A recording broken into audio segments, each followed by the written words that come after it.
what happened with the hadiths after the Prophet sallallahu alaihi wasallam?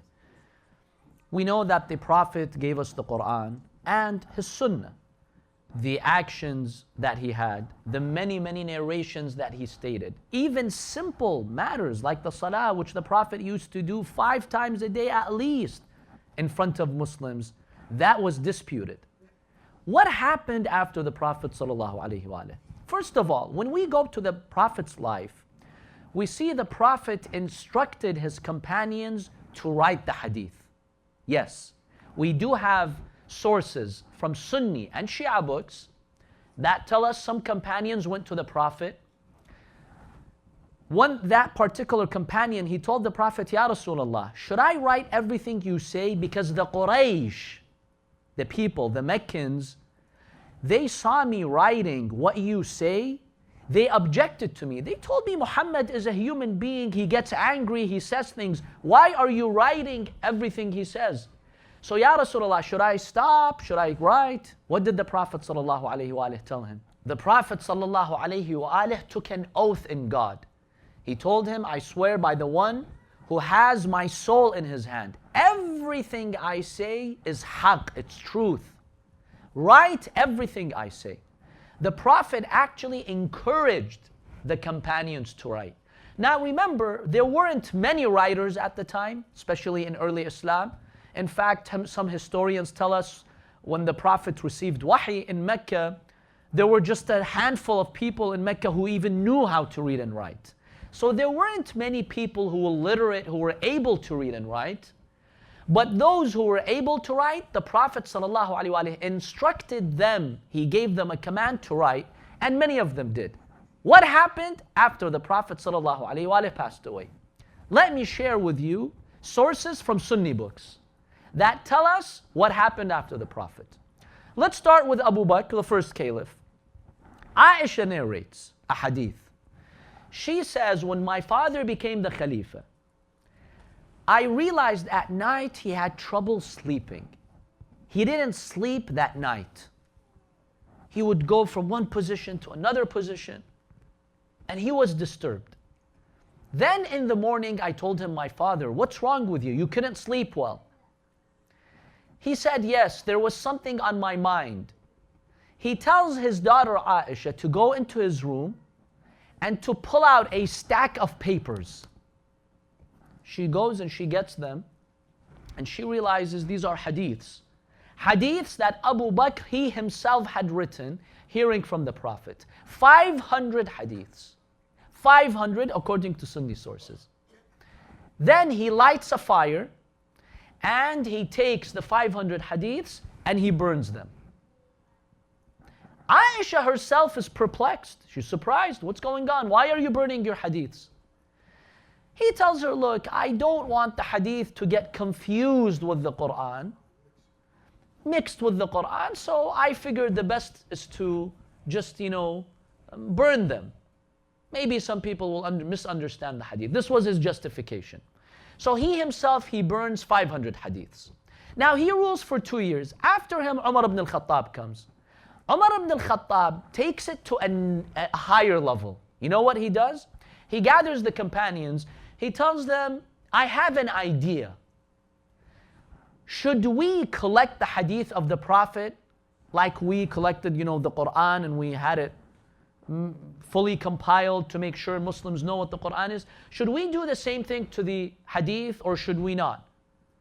Most of the companions told him, yes, we should gather the hadith as well to preserve the hadith. He tells them, okay, I give you 1 month. I give you 1 month. Go and collect the hadith so we work on them. Now what did they think, the companions? That they will bring the hadiths and he will do a committee, form a committee, and they will preserve the hadith. They will gather it and make it into a book. So he gives them 1 month. Companions from all over the Muslim Ummah, they bring the hadiths which they had recorded directly from the Prophet ﷺ. They submit it to Umar ibn al-Khattab. At the end of the month, when he's gathered thousands of hadiths, do you know what he does to them? He burns all of them. And then they tell him why. He says, Mishnat ka mishnat ahl al-kitab. He says, you know, the Jews, they mixed their hadiths, their commentaries, scholarly opinions with the Torah, and that's how they messed up the Torah. We don't want the same happening to the Quran. We want to keep the book of Allah. Hasbuna kitab Allah. The book of Allah is enough. Now, my brothers and sisters, the Quran doesn't give us the details about everything. The Quran gives us general guidelines. The Quran says pray, but how many rak'ahs does the Quran say? No. How do you observe those rak'ah? It doesn't tell you. What invalidates your fast? The 10 things that invalidate the fast. The Quran doesn't tell us. The Quran gives us general guiding principles. Now you had thousands and thousands and thousands of hadiths that were lost because of this. And there was a prohibition. For 100 years, there was man' tadween al-hadith. There was a prohibition on recording the hadith. He himself, Umar ibn al-Khattab, if he would see anyone narrating the hadith, discussing the hadith in the masjid or elsewhere, he would beat them with his stick. Even Abu Hurairah, by the way. You know, Abu Hurairah is their favorite narrator, right? In the beginning, Umar banned him from narrating the hadith. He would actually beat him with a stick if he would see him narrating the hadith. Then later, they started making exceptions when they realized Abu Hurairah is politically on their side. Then they allowed him to narrate the hadith. But initially he was banned. Most Muslims were banned. And this lasted for 100 years. With the exception of the 4 years in which Imam Ali ibn Abi Talib ruled, he lifted the ban. But the Bani Umayyah, for 100 years, they imposed a ban on the recording of hadith. When was it lifted? 100 years later, during the ahd of who? Umar ibn Abdul Aziz. He came during his rule and he lifted the ban. He allowed the Muslims to, exchange the hadith.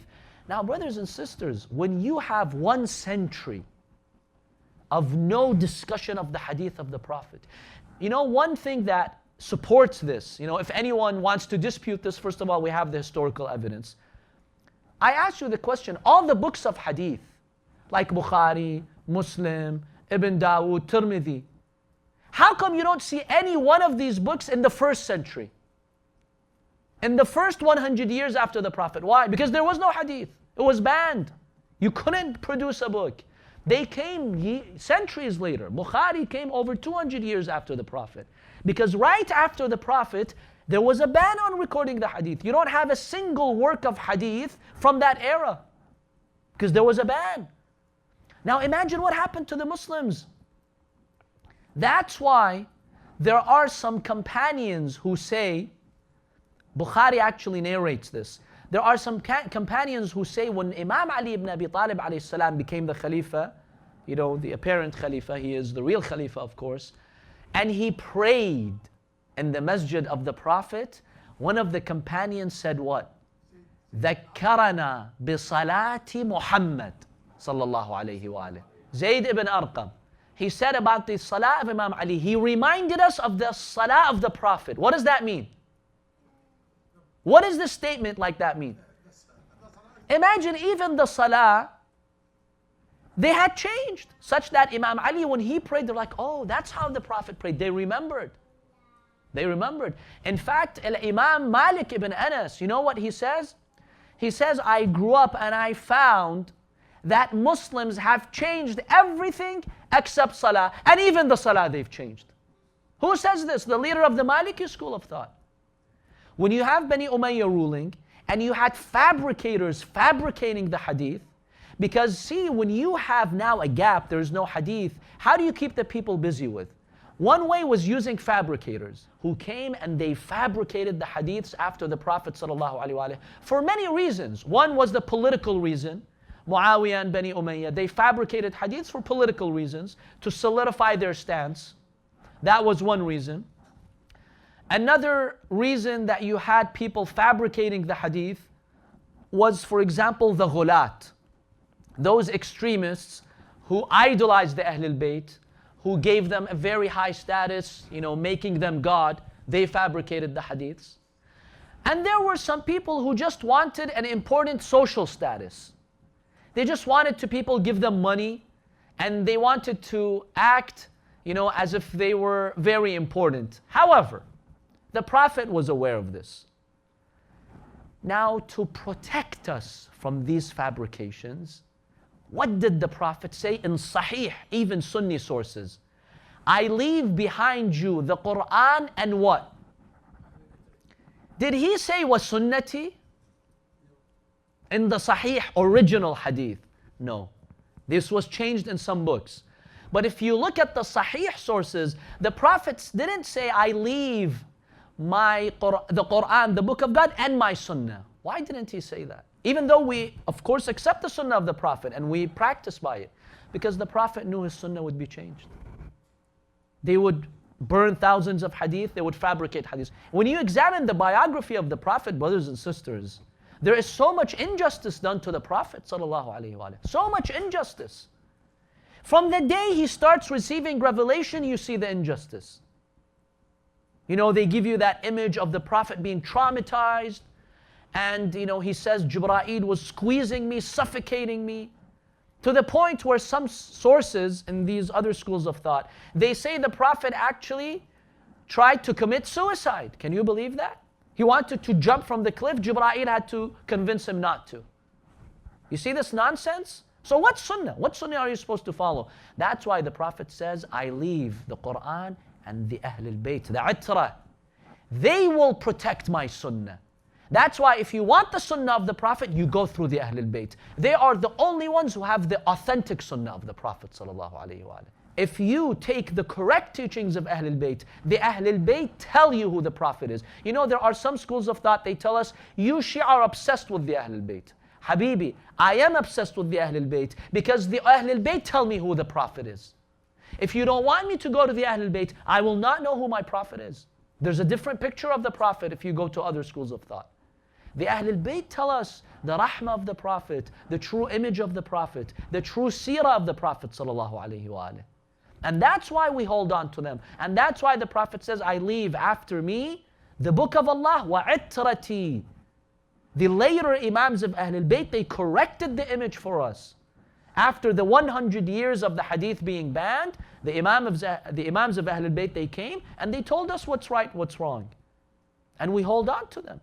We're not saying that everything in Bukhari or Muslim or Tirmidhi or, for example, Ibn Majah, Musnad Ahmad, Ibn Dawud, that everything is false. No.